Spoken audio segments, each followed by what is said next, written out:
Welcome to Music, Identity, and Activism. This event is sponsored by MassMutual. At MassMutual, for nearly 170 years, we've been a company of people helping people, all people. And while we as a country and a society have come far, we still have much further to go. We support the fight for equality for all. We will make good on our promise to live mutual, to make our world a more just place. Because together, we can and will be better. To learn more, visit massmutual.com.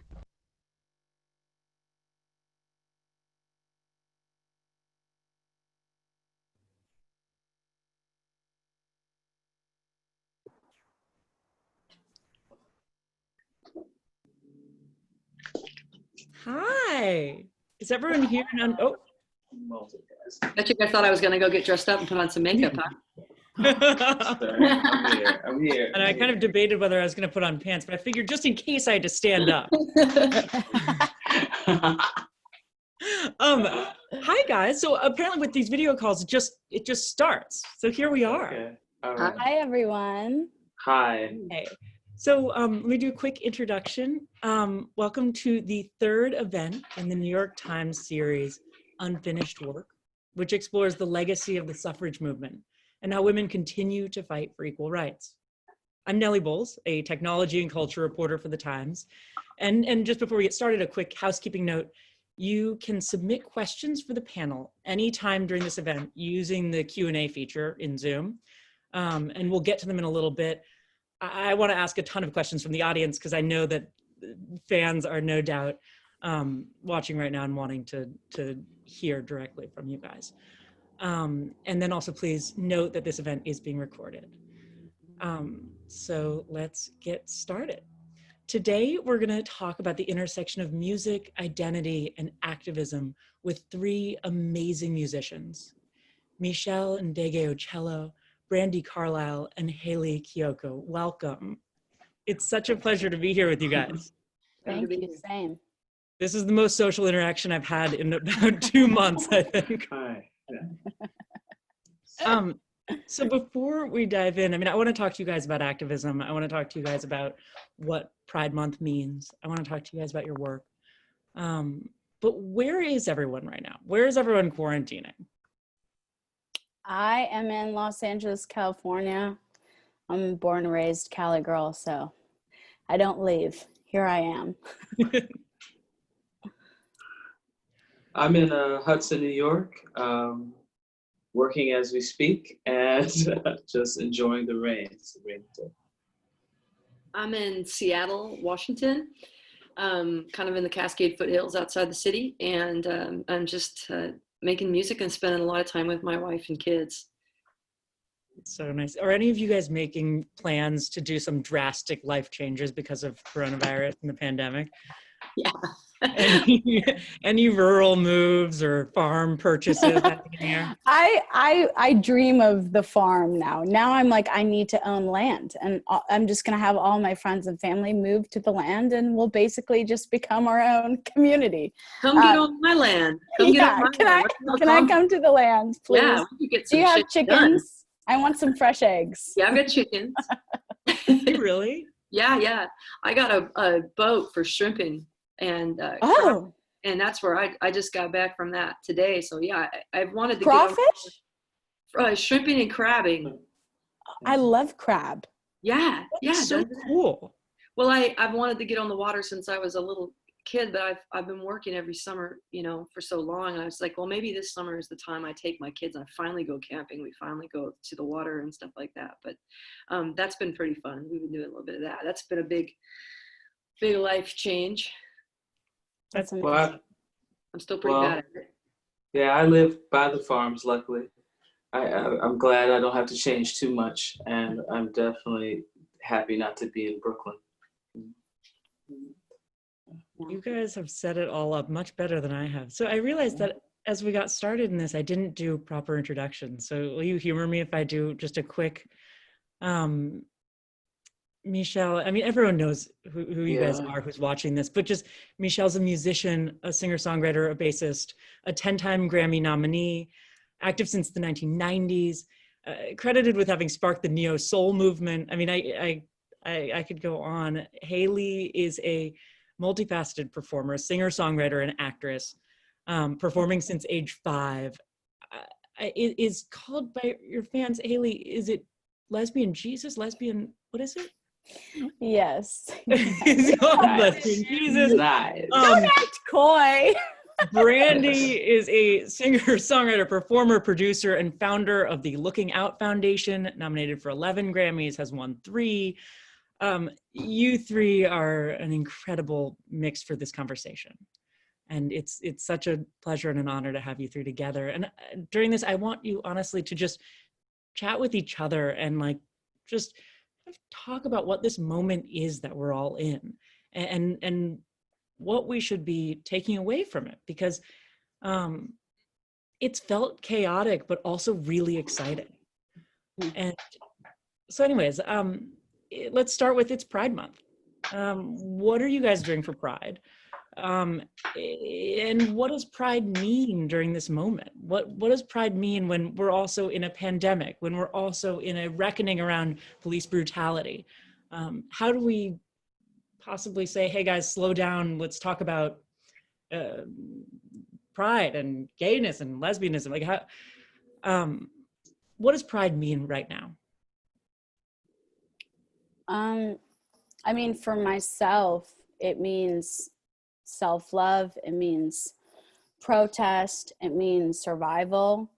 You know, it's every year of Pride is vastly different. I mean, last year I was a part of my first Pride parade in New York City, celebrating World Pride, and that for me, that was a monumental moment for me, where I was able to just like scream, I'm gay, I like women, and have strangers cheer me on. And it was this extremely liberating time, you know. And then awesome. Again, this year is also an extremely liberating and also challenging and motivating time. You know, we're all hopefully participating in solidarity protests for racial justice. And so it's another level of pride, but it's every year I feel like it's very multifaceted. Well, because it's the way that it started out, I think, for me, and some of what you're describing is I've always felt like Pride Month comes along and it's like a relief, you know, like, oh, okay, this is the month, this is like our month. I get to relax and I get to, you know, but this was when I was a teenager, I would go into the Pride areas of my city and it would feel to me like I could sort of take off this cloak of tension and not even hiding, but just tension that I had on.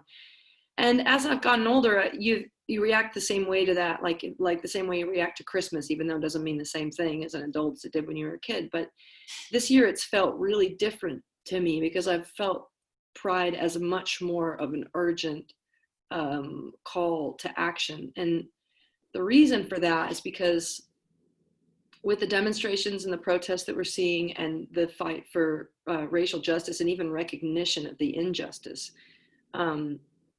I keep drawing this correlation between these times and what happened during Stonewall, the importance of remembering that the very first people that put their bodies between their LGBTQ brothers and sisters and the police were Black trans women.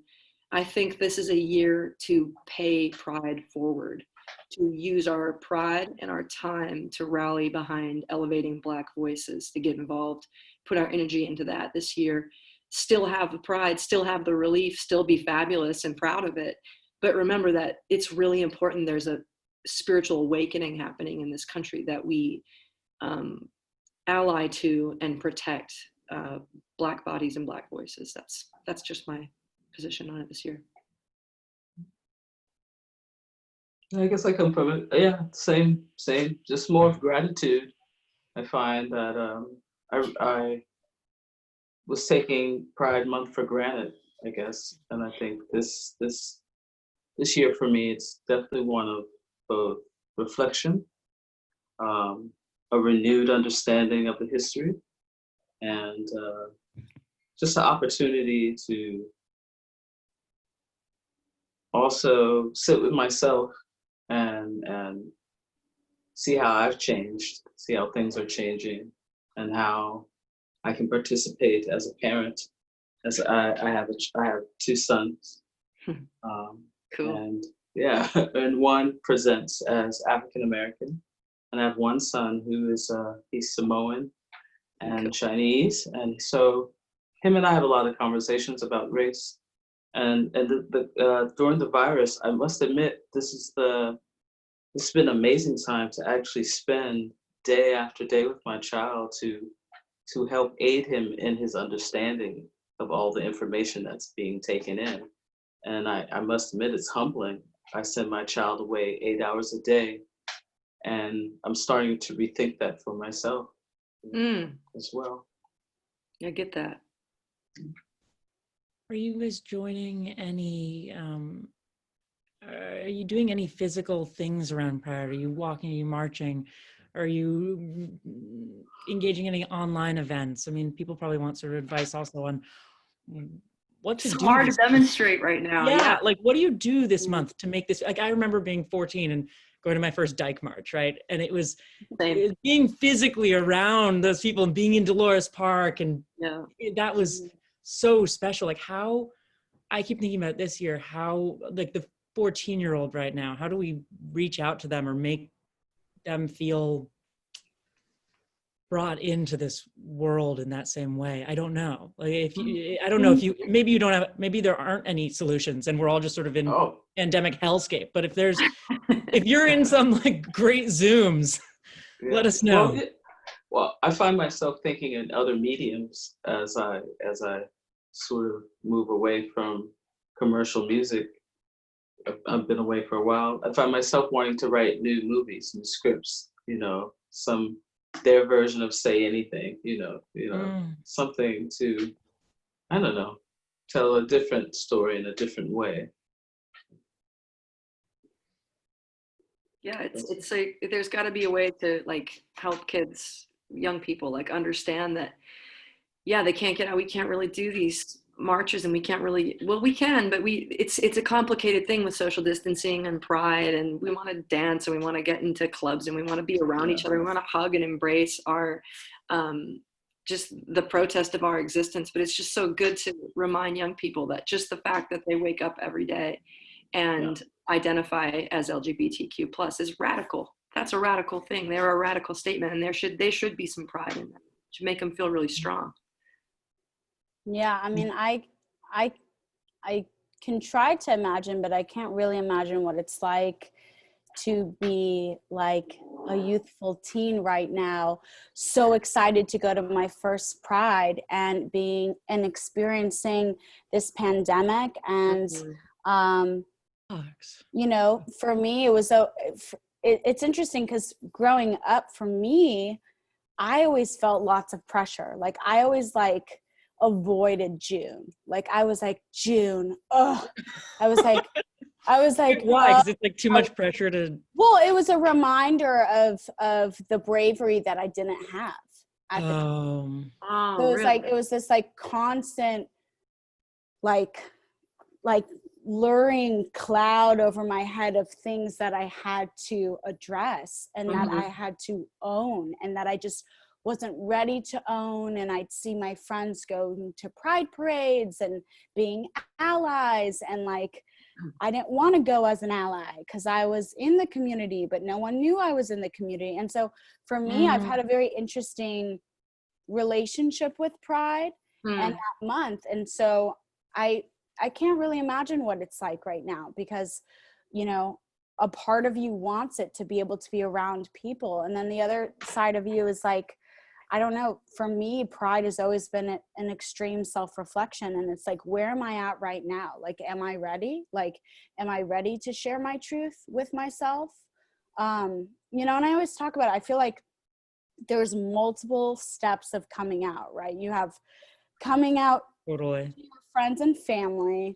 Well, coming out to yourself, coming out to your friends and family, and then coming out to the public. And for me, it was always 3 layers. It was like, okay, I got through the 2, and then I finally would have a girlfriend, and like holding her hand or kissing her at Pride was terrifying.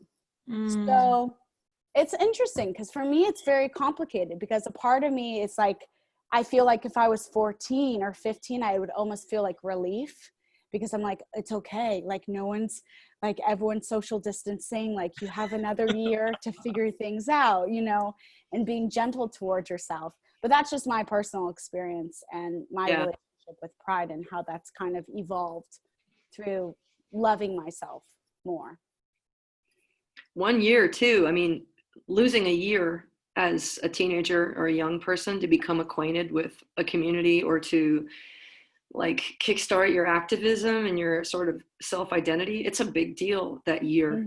I mean, I think back, actually, Meshell, it's funny because you were here, but like I think back to Lilith Fair in 1998. Like if I hadn't had that, 17. Oh, I'm so jealous. 1 year gone, right? Like if that year had been gone for me, I couldn't have had Lilith Fair. There are things in my life that would be drastically different right now. And there are a lot of ways that I wouldn't be able to help the world. And so I really am trying to be sensitive to the fact that to a lot of us that are, in our late 30s, 40s, whatever, and so on, it's like, oh, what's a year? We got so many years. We're just going to pause this year.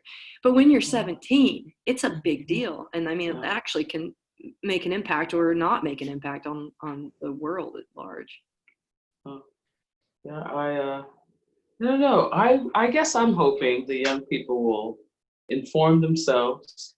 I'm sure they're already creating some experience that's beyond our imagination through tech and other ways. But I do hope that I can secretly pull off a bonfire somewhere on the beach. So You're like, bear no with one's me. stopping my pride party. I'm like, I'm gonna have a good time no matter what. And it's going to be tribal and loud and big. Yes. And drums. Come to Cape Cod. Amazing. Yeah. When did activism start for each of you? When did you become politically awakened? And I mean, like, even if it's like when you were 8 years old and you started, like, I was an obsessive animal rights activist in like 5th grade. And like, when did you get alert to activism, and what was it? You want to go home? Oh, go ahead, Meshell. No, you go ahead. I mean, for me, it's fairly new, I would say. I think I didn't set out to I didn't really set out to, I don't know, help people. And it's horrible to say, but selfishly, I was on my own journey. And you didn't ask to be lesbian, Jesus. I just was heavy as the head with the crown. Okay. Just another gay, just floating through.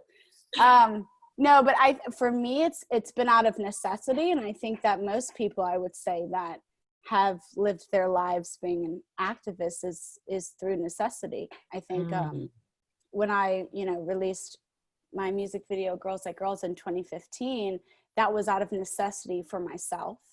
And then I saw this incredible surge of just passion and support and comfort. And I found my community through being myself, shockingly, which takes us forever to discover, but it's very similar to all of us being our authentic self and living proudly and courageously is the best version of us. And so for me, it came out through necessity of being like, it's now or never.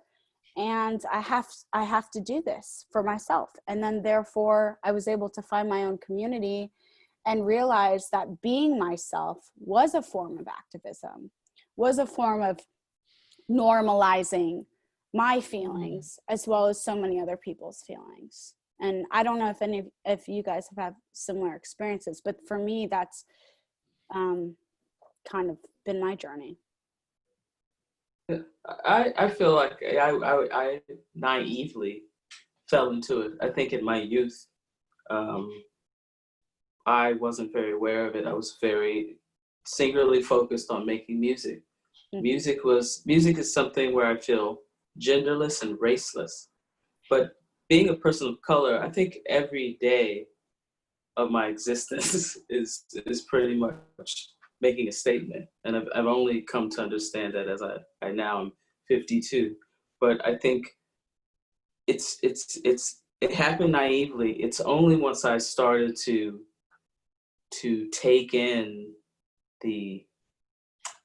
take in a lot more media, a lot more of an understanding of what it meant to be in an industry that was marketing you in a specific way. I think that's when things started to click for me. Or I'd have to blame it on my brother, who said, you chose to play the bass, you carry it.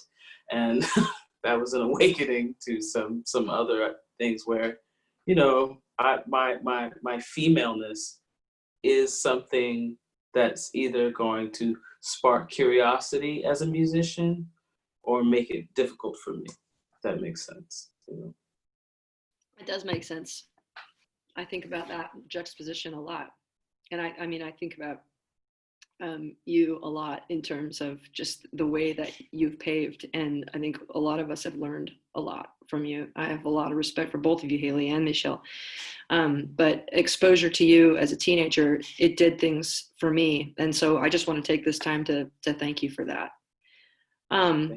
Oh, you can, yeah, I mean, I'm kind of fanning out, but I'm being real relaxed. Not, I mean, so I just want you to know that's how I feel. I'm like inside going, wow. Same. I mean, Same. just wow. So, but yeah, I'm like, the activism, I mean, like I said, it was naive. You're given a choice whether to come out or not when you go into a certain business. And I'm so happy that Hayley doesn't have to have that particular burden, and that I'm glad you're Jesus. I've been waiting for you all my life. So am I. I find it really hard. Like, you know, I didn't have to go through a lot of the things that Meshell had to go through, and then you won't have to go through a lot of the things that I've had to go through. And all that does is just make it all seem worth it. It just makes it okay. You have such confidence, Hayley, the way that you carry yourself is like, I'm just really happy that, you know, I'm raising 2 little girls in a world where you're an icon. I think that's really cool. Yes. My soiree into activism happened when I was 11. I fell, in love, like deeply in love with Elton John over a 5th grade book report. And it was a book report I was given on a kid called Ryan White. And Ryan White died in the early 90s from AIDS. He contracted it through a blood transfusion. But he was heavily politicized by the religious right, who wanted to kind of use him as an example of gay men being able to do evil in the world through a person that was completely innocent. And it was really hard concept for me to understand. I came from a household, I came from poverty at 360 degrees in a lot of ways. And we had some sketchy identity politics in my house. And here I was learning this thing on my own in school from a book report. And at the end of the book, there is a gay man, didn't even know anything about his music or anything, that this kid embraced and loved, called Elton John. And he died, and Elton John sang a song at his funeral. And I think I was more in love with Ryan White than anything, and I wanted to know more about him. I couldn't handle that he was gone. And I went to the King County Library, and I wanted to hear the song that got played at his funeral. And I picked up an Elton John CD, and it blew my mind. And then I read biographies. Then I started to get curious about the Elton John AIDS Foundation.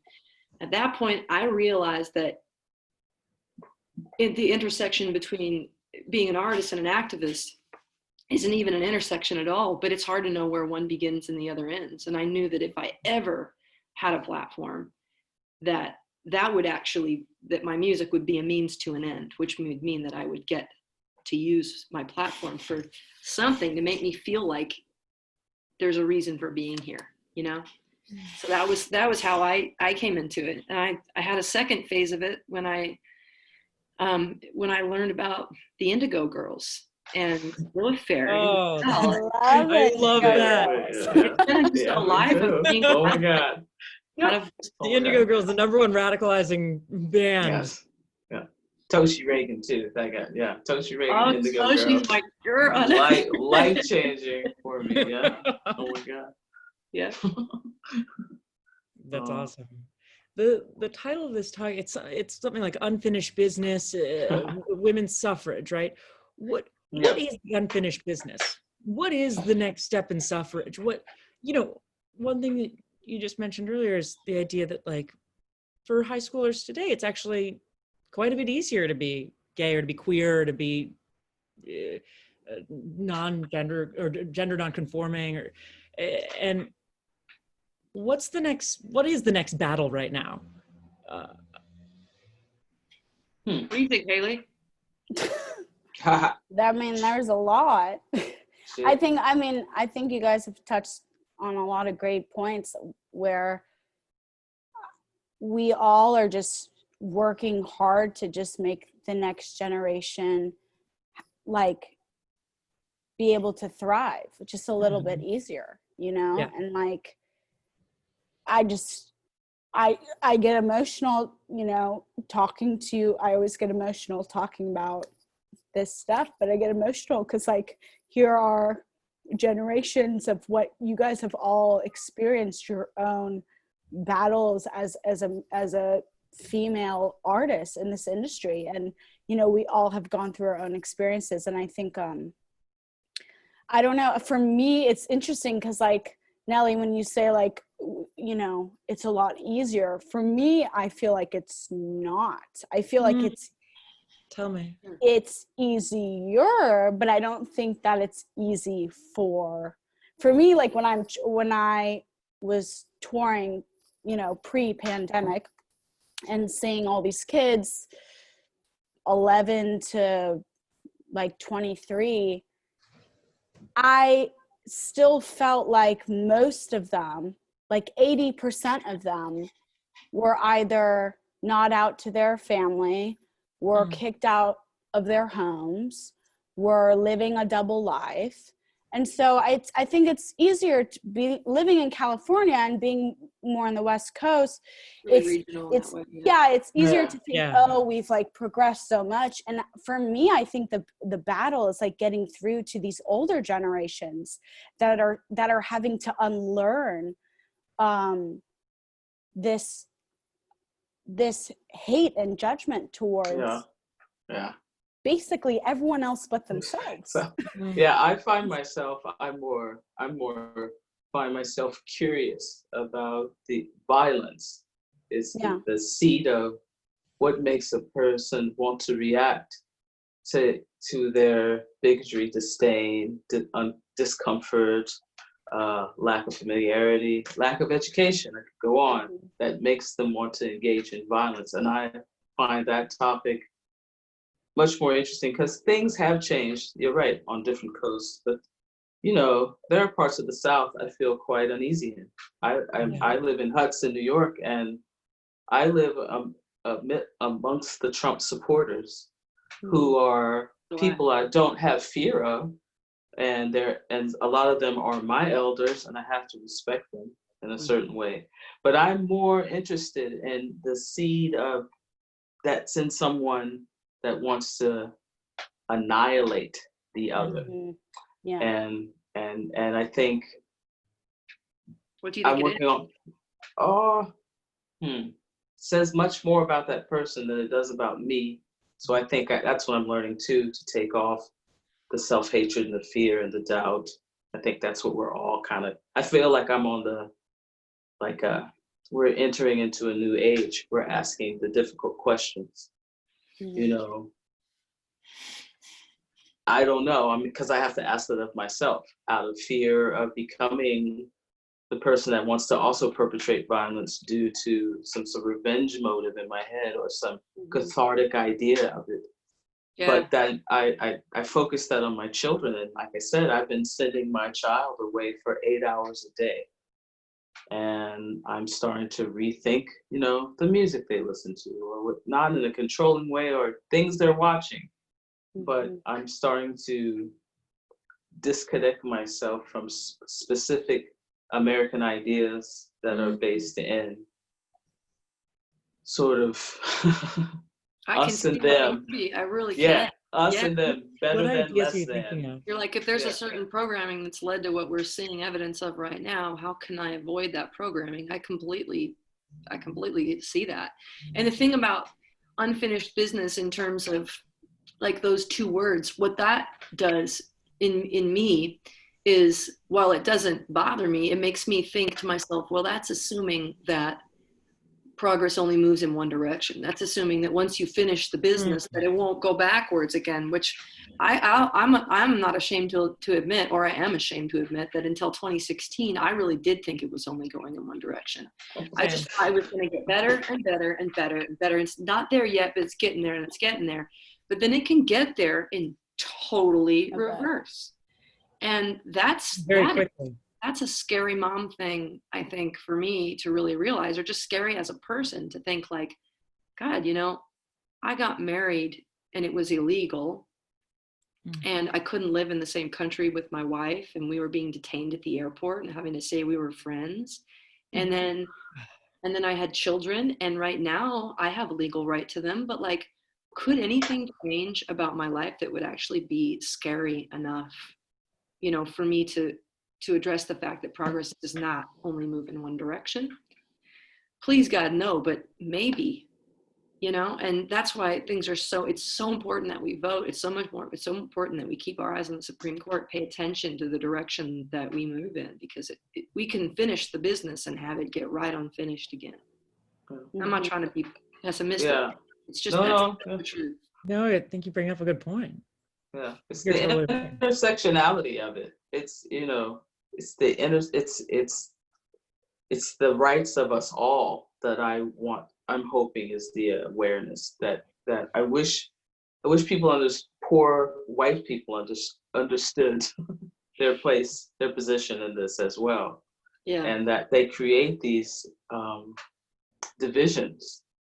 And I'm curious about what November will bring, you know. What are some of the ideas that you're wanting to unlearn or unteach your children? Like, I love that concept of what are some of the things, even if they're just small things, what's coming to mind when you talk about that? I read an article by Mel Schwartz, and he suggests that perhaps if we didn't focus on right and wrong in the school system, and more so on who can ask the best questions, we would probably excel in terms of industry, even, and invention. I think in music, the thing I love about music, it's collective. I think school really has an individualistic way of pushing the child towards their betterment, not the betterment of the group. Nerd moment when you said that, because I suddenly realized that, like, yeah, you've really pushed the boundaries of what the bass guitar even is and what it can do.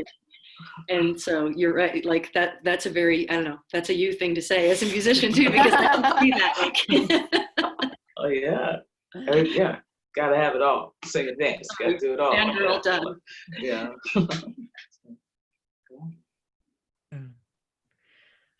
Okay, we've been getting a lot of audience questions as we've been talking. Yeah. So I'm going to start to just throw those in. So, this is a good sort of one to kick it off.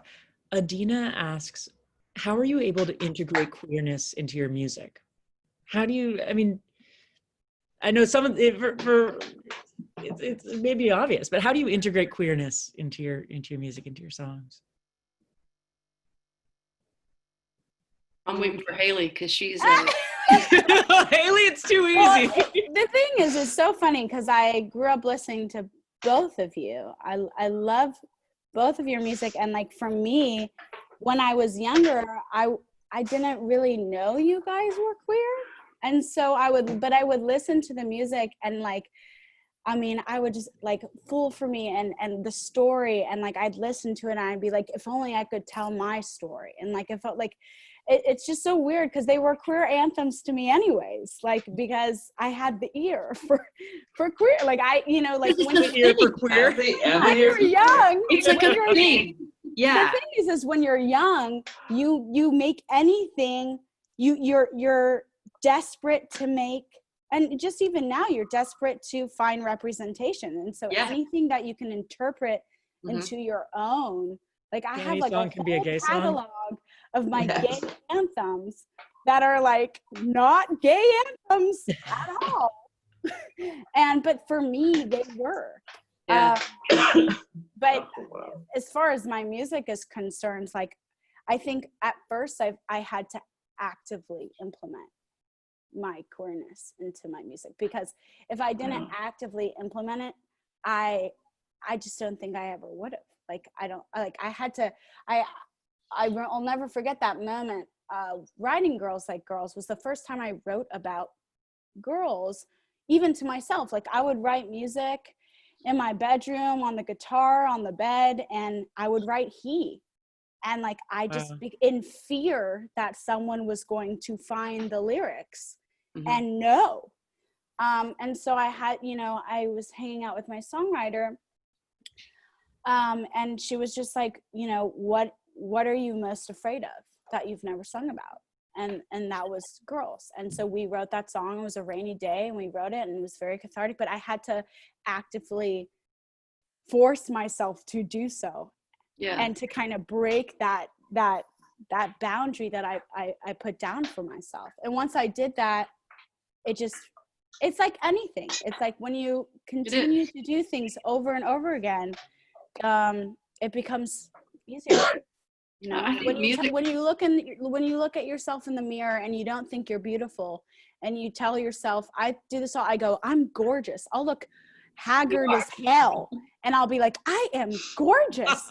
And then you just keep telling it to yourself, and then you start believing it. Yeah. So. Music is such an expression that's sort of like your sexuality comes out in the expression of it. It just does. Yeah. Whether you're writing about it or not, it's like the people that need to know. And I remember like I was able to find my way into so much representation just by the way the music was being presented. I would be like, well, that feels gay to me. And I mean, sure, there are the pronouns and making a conscious effort to like, if you're women singing about women, or if you're dating women to sing about women or whatever, I mean, but that's too fluid and ambiguous, because maybe sometimes you're not. And then there's like, like I write songs with guys, and sometimes they'll have written a song or a narrative and they're singing about a woman, but the perspective is so male that I'm like, I can't put that on me. I don't feel that way. I feel really female about this, and that's just where I am with my gender identity. So I kind of need to change this, keep the pronoun where it is, but I need it to be me in this clothing or whatever. So yeah, there's definitely a way, but I feel hurt and offended, not drastically, but a little bit, when queer themes are adopted in songs, especially with women, to entice men. Like I Kissed a Girl and I Liked It, that Katy Perry song, and that really offended me when that song came out. And I mean, not so much that I wouldn't like the artist, because I do like her. It's Love just Katy Perry. It stung. Yeah. But it stung because I was like, well, no, you didn't. And you didn't pay the price for it either, Yeah. It's funny though, but for me, when that song came out, I felt like that was like the first representation that I had. Yeah. Okay, so this is interesting. So that was the closest thing to representation I had. Like that came out and it was on the radio. I was like, OMG, she's saying she kissed a girl on top radio. Like my dreams could come true. Like, well, that's helpful. I need to hear that you felt that way about it. Yes. I need to hear that. We're all going to fight you on this. We're all Katy Perry stands here. Yeah, I'm like, Katy Perry. Just come to our side. That's important to know that like young people heard that and felt represented, whereas like people in my generation heard that and were kind of like, no, you didn't. You're trying to like turn your boyfriend on. You know what I'm saying? Is she? Is she? Or we're just waiting for her to come to our side. That's I love Kate. I'm dying to meet Katy Perry. I love her. No. I don't know. All good songs are gay. All good songs. All church music. All good songs are gay. Yeah, here's your songs are gay. I mean, you can't. I mean, David Bowie. There's an essence. I mean, like those are some great songs because there's something in there that you can't explain. All the good church songs. Most of the good church. The choir directors probably are usually gay. All the good music is gay. Billy Strayhorn with Duke Ellington. gay. I could go on. I'm just like, all the great music is gay. Queen, drop the mic. Wow, thank you. That's Okay. the end of All right. everything. You Goodbye. need to do just like a YouTube video just of your Yeah. riff of all the good songs are gay, All like the good spliced shit's it gay. with the songs Yeah. and be like gay. That Gay. one, gay also. Yeah, gay. That's all the good stuff. Yeah. Um, Just saying. Okay. we have a question from Sarah who asks, and this is, sorry, I realize this is going to be sort of a mood shift. No. What?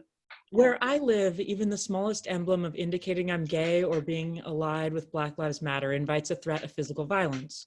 My family has advised me to be discreet for my safety and the safety of their property, but that is crushing inside. How do you reconcile personal and family safety with your values? How can you be brave enough to defy your fear to embrace your identity and convictions? So how do you balance activism and being out with the very real threats of violence that still exist? Y'all want to take that, or? Oh yeah, I'm always afraid to sound dogmatic, but I have some very strong views, and I have to say, your safety is much more important, your life, and hopefully you'll get to an age where you can perhaps move from this environment, and I wish that for you. But I guess I definitely I'm a very passive, nonviolent person, and there's just, I hope you can find the peace within yourself to just wait and perhaps do your activism through other channels that doesn't jeopardize your safety. That's the most important thing. I agree. I think just observe it, learn from it, see how damaging it is, and then take that knowledge out of there. As soon as you can get out, get out. Get out. Use what you saw to realize what people in the world are capable of, and fix it from outside of your being in danger. I agree. I mean, I think survival is key, and like without you, there is no change. And so we need you to get through that. And unfortunately, a lot of people are in that similar circumstance, and it's ugly and it's awful. And I'm sorry that you're going through that, but you know, we need you to survive and be here. So then you can make a change and be loud with your voice. Yes. And if I may circle back to something you asked, what I hope for the youth as well is I think a lot of Black, gay, and trans youth, sometimes it is seen as the arts are your only avenue to your next experience of freedom. I guess I'm hoping that people will start to see that education and all the arts and all sort of the mediums would be helpful to these young people who are put in situations where they have to fend for themselves. It's just the opportunity to learn things, I think, is the other thing I'm really thinking about. Education for people who are in difficult environments. Yeah. One thing I'm really curious about, this isn't a question that's on our list. Also, you're going to hear my dog is barking. I'm so sorry. That's okay, yeah.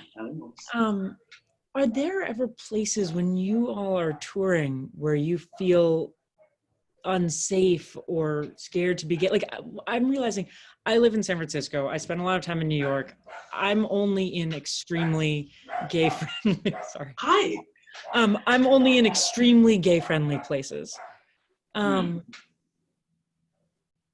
Like that idea that progress could go backwards. What are you seeing on the ground as you're traveling around the country, obviously before the pandemic hit? Are there still, I mean, obviously there's still places in America where it's dangerous to be gay, but is progress going backwards in those places? Like, have the last 4 years meant that it is more dangerous now in those places? Like, is the divide culturally that we see in 1,000 ways right now between the coasts and the middle of the country dividing even further?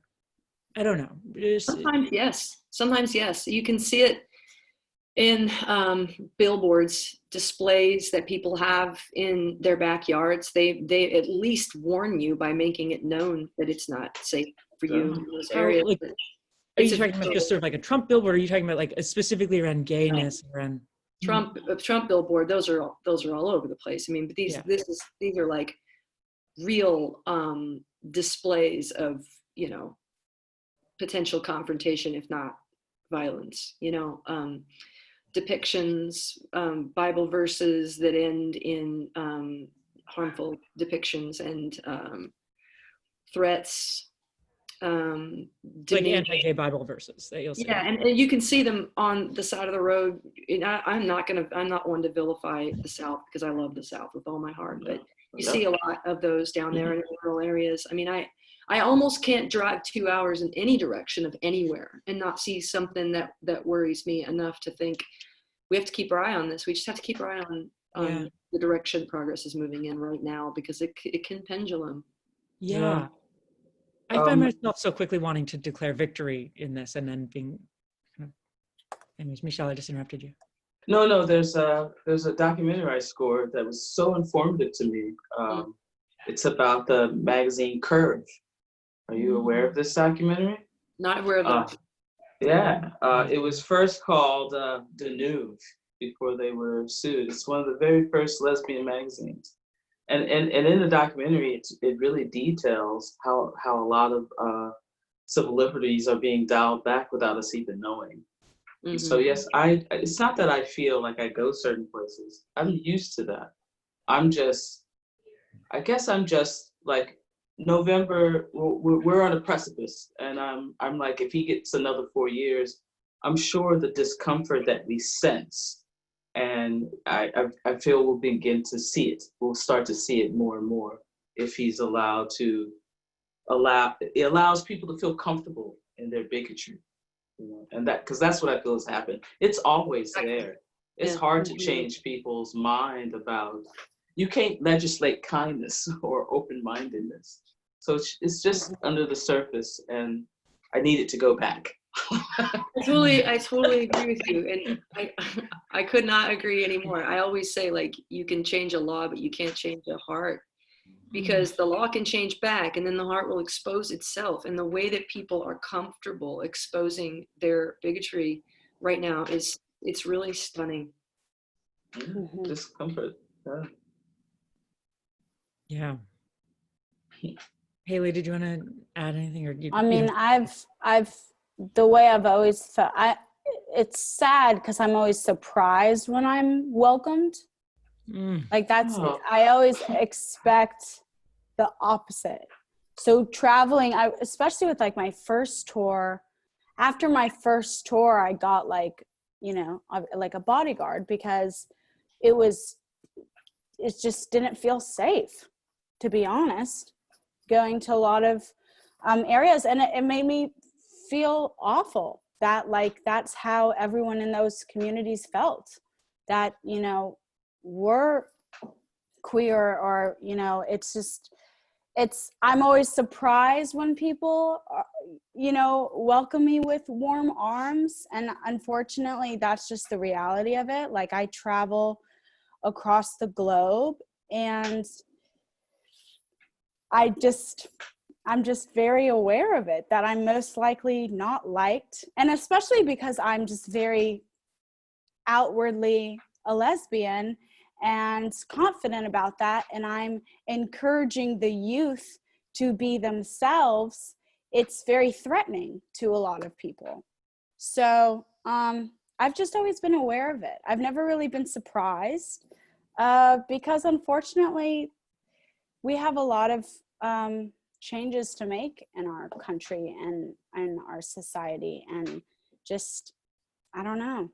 I know what you mean. It's like it's come in such a long way that we almost don't even talk that much about whether or not we're safe, because we subconsciously take the precautions and then move on throughout our day.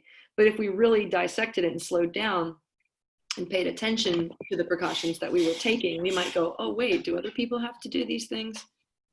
Do other people have to consider these 5 things or these 10 things before they go to this place, or before they, take this walk with their, wife or children? Like, and other people, have their own precautions to take with their own issues. We all have our own problems when we walk through the world. But like, yeah, I think that a lot of times LGBTQ people are aware of the danger, they take the precautions, and we've gotten so used to it that we just call it safe now, you know?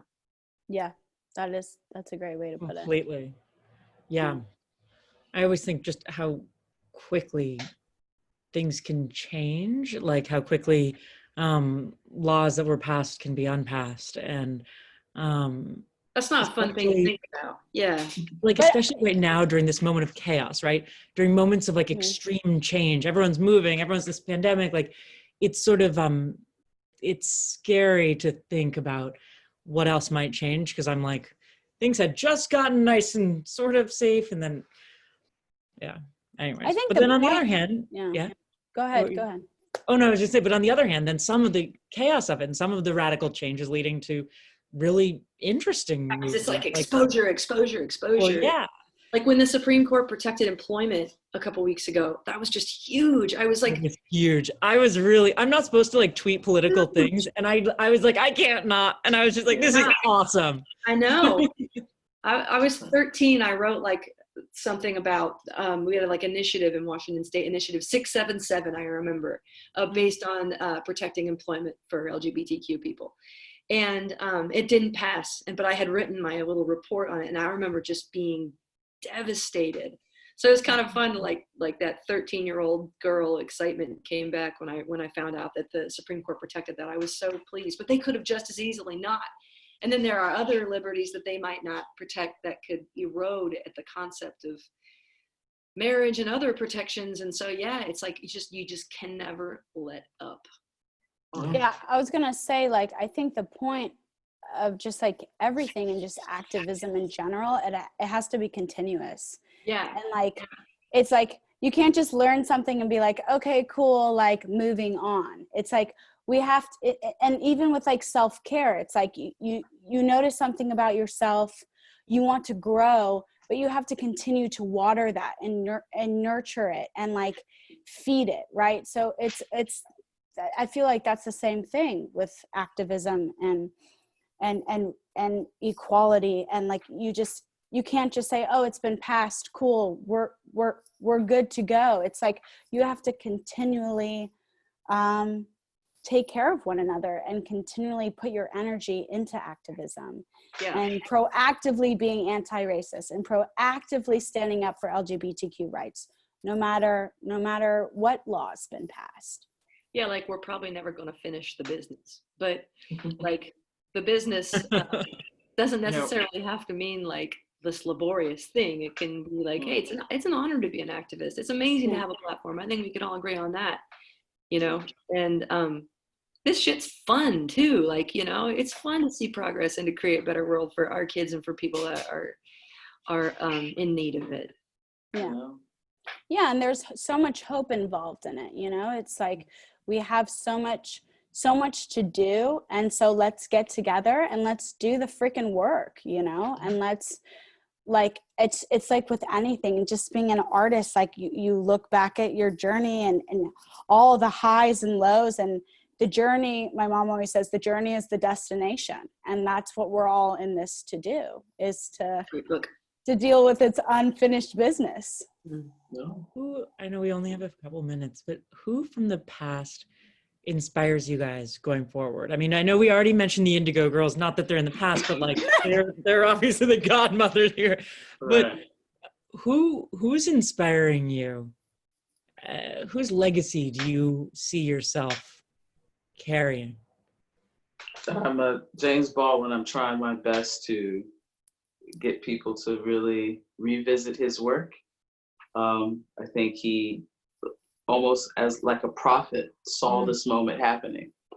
And I think it's really about love. And no, that sounds so hippy dippy, but no, I am that person. And that's my inspiration. I gotta go with Elton John. Yes. He changed. Yes. He's still my queen. And oh my God. Brandi, I love the Elton John stand-up here. Yeah. Pure love, man. He's pure love. Yeah.